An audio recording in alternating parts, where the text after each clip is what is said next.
Oi gente, sejam bem-vindos de volta aqui a mais um vídeo no canal Super Acadêmico.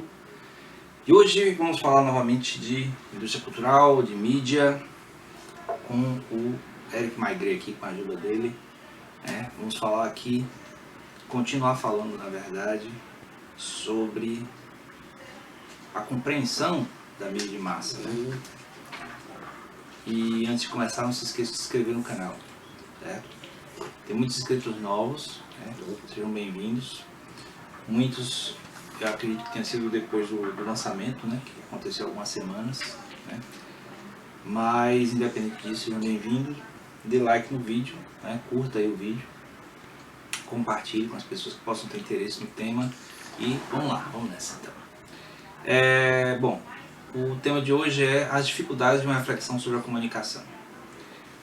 O Eric Maigret vai chamar a atenção que as reflexões sobre comunicação de massa, comunicação de massa, passam por um problema mais amplo relacionado com a sociedade capitalista, e que acaba criando uma polarização, uma dicotomia, que é muito problemática para uma visão mais precisa sobre os meios de comunicação de massa.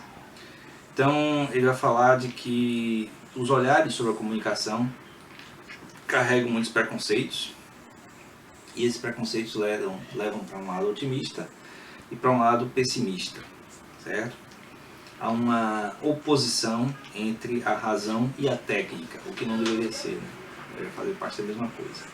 Por que isso? Porque a partir do momento em que a reflexão sobre a mídia de massa passa muito pela mente, pela reflexão dos sociólogos, dos filósofos, há uma desconfiança inerente desse tipo de ciência, desse tipo de reflexão a respeito dos modelos advindos da sociedade capitalista, da modernidade da sociedade capitalista. Então acaba criando uma desnecessária polarização entre um pensamento puramente pessimista, em que as mídias de massa são vistas como negativas, e excessivamente otimista, em que a mídia de massa é vista como solução para os problemas da modernidade. Tem uma reflexão, por exemplo, que é muito comum, de que a televisão torna as pessoas... aí vem os complementos, A televisão torna as pessoas mais informadas, mais alienadas, torna as pessoas mais passivas, torna as pessoas mais conectadas. Então, esse tipo de raciocínio, colocado muito dentro dos ambientes de estudo de comunicação, da faculdade de comunicação, o autor vai dizer que sempre gera algum tipo de preconceito negativo, principalmente. E ele vai falar, no entanto, que quando se coloca uma proposição parecida, que é a informática torna as pessoas, informática pensando muito em internet, mas a informática torna as pessoas, aí tem mais informadas, mais aptas a atuar no mercado, mas são sempre visões mais positivas, mais otimistas.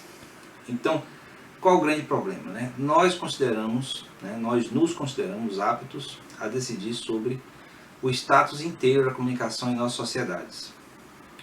O que sabemos nós da realidade dos meios de comunicação na vida dos indivíduos e no funcionamento da sociedade. Certo? O grande problema é que nós emitimos opiniões a partir desses preconceitos, tanto pessimistas quanto otimistas.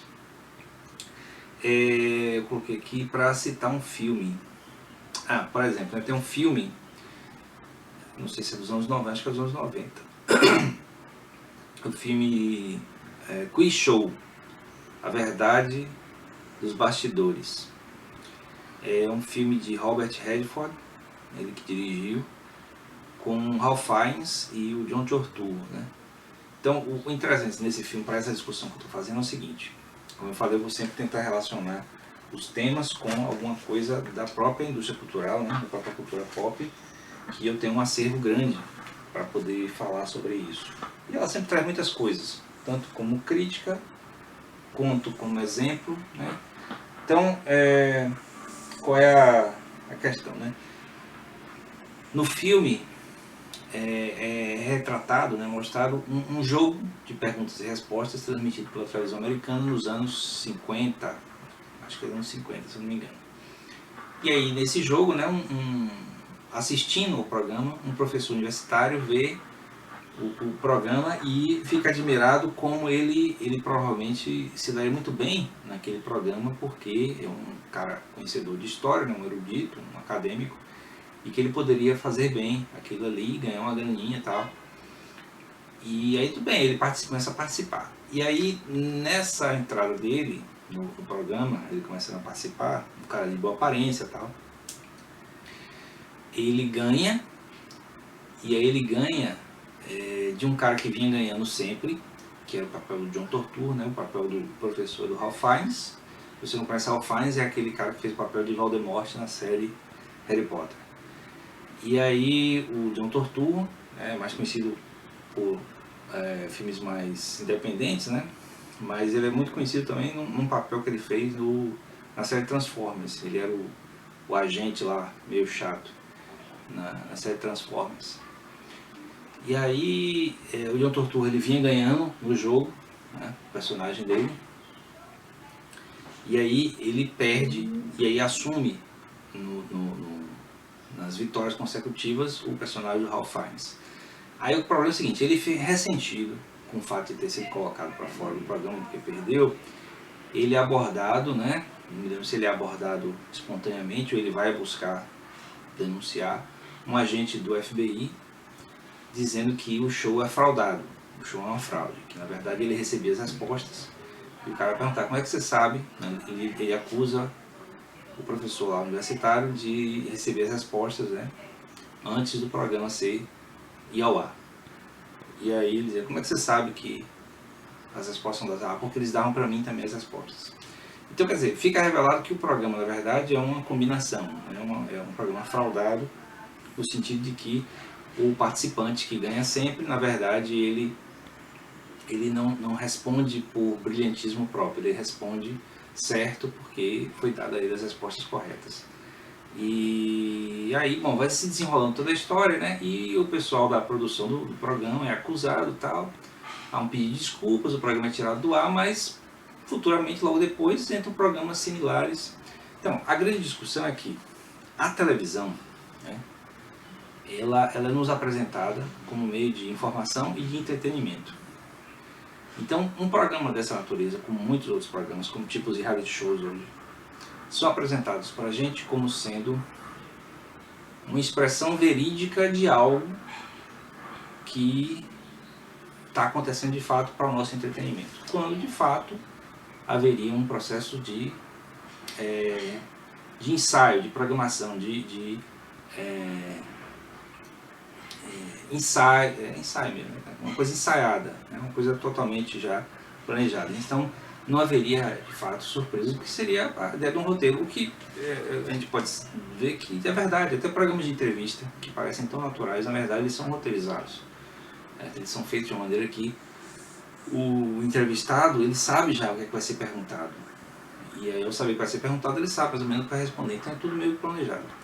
E aí, assim, como tem uma aparência de verdade muito grande por ser uma imagem, né, por criar esse vínculo muito pessoal do espectador com o que está acontecendo, não se questiona muito a vericidade daquilo ali, né, a veracidade daquilo ali.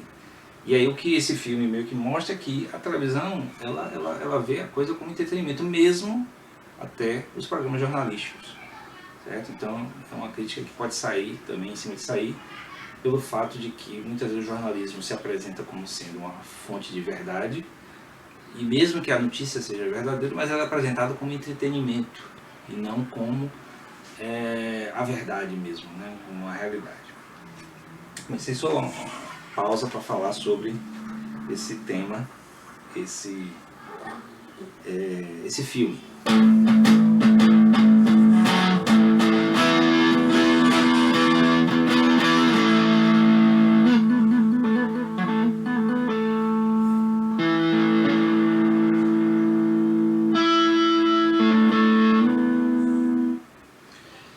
Continuando aqui, ele vai afirmar, né, que há uma desconfiança grande em relação à televisão, no caso, mas a outros meios de comunicação de massa. Há um descrédito, certo? Há um medo e há uma espécie de percepção de assujeitamento, numa doutrinação dos indivíduos pelo Big Brother midiático. Então, muito fruto daquela visão que vinha da Segunda Guerra Mundial, da submissão de algumas sociedades, né, para um poder totalitário, usando o que usava a mídia. Existe um vínculo muito nítido entre democratização cultural, política, econômica e desvalorização da mídia. Então, por um lado, a mídia supõe de que está oferecendo para as pessoas a possibilidade de fazer escolhas livres, né, de escolher os caminhos, e ao mesmo tempo há essa coisa de que a mídia meio que deixa tudo meio que raso, né? Então, desvalorizando nesse sentido. Então, há uma crítica ao caráter macaqueador, vulgar e irresponsável das massas. Então, supõe que as massas, por meio que determinarem o conteúdo que vai para a televisão, no caso, ela sendo irresponsável nesse sentido, né? Há uma discussão sobre essa questão da massa ser ignorante, de certo modo, não os indivíduos, mas a massa, né? Então, os conteúdos que estão produzidos para a TV, eles carregam um pouco dessa ignorância, já que tem que atingir esse público como um fim comercial, né? Fim econômico da própria mídia. Então, todo mundo acaba se aliando na condenação dos efeitos negativos da televisão sobre os mais frágeis, no caso, principalmente as crianças, né? Então, há toda uma vigilância a respeito disso. Especialmente hoje em dia é muito problemático falar isso, porque a televisão, né, passa a ser muito vigiada a respeito dessa influência negativa sobre as crianças, mas aí os ambientes digitais, né, acabam quase que impossibilitando essa vigilância. O próprio YouTube mesmo, né, aqui, o YouTube tem recentemente, né, criou uma maneira de tentar impedir que conteúdos danosos chegassem às crianças, mas é muito difícil controlar isso. Por mais que o desenvolvedor do conteúdo indique que não é para criança, não tem nada que impeça que a criança assista. Bom, isso aí seria a fala de hoje, né, a respeito disso. No vídeo seguinte eu vou continuar essa temática falando sobre os extremos dessa crítica, né, de um lado quanto de outro, o extremo da crítica e o extremo da apologia, né, o extremo do elogio, nesses dois caminhos. Certo? Então eu vou ficando por aqui. Não esqueça de dar o like no vídeo, se inscrever se não é inscrito, dá uma olhada aí nos links que estão na descrição, viu, gente? Inclusive para meu novo livro, o Clouders, né? Não esqueçam de dar uma olhada nele também, e outros livros também, certo? Vou tocar mais um pouquinho para encerrar. Vamos lá.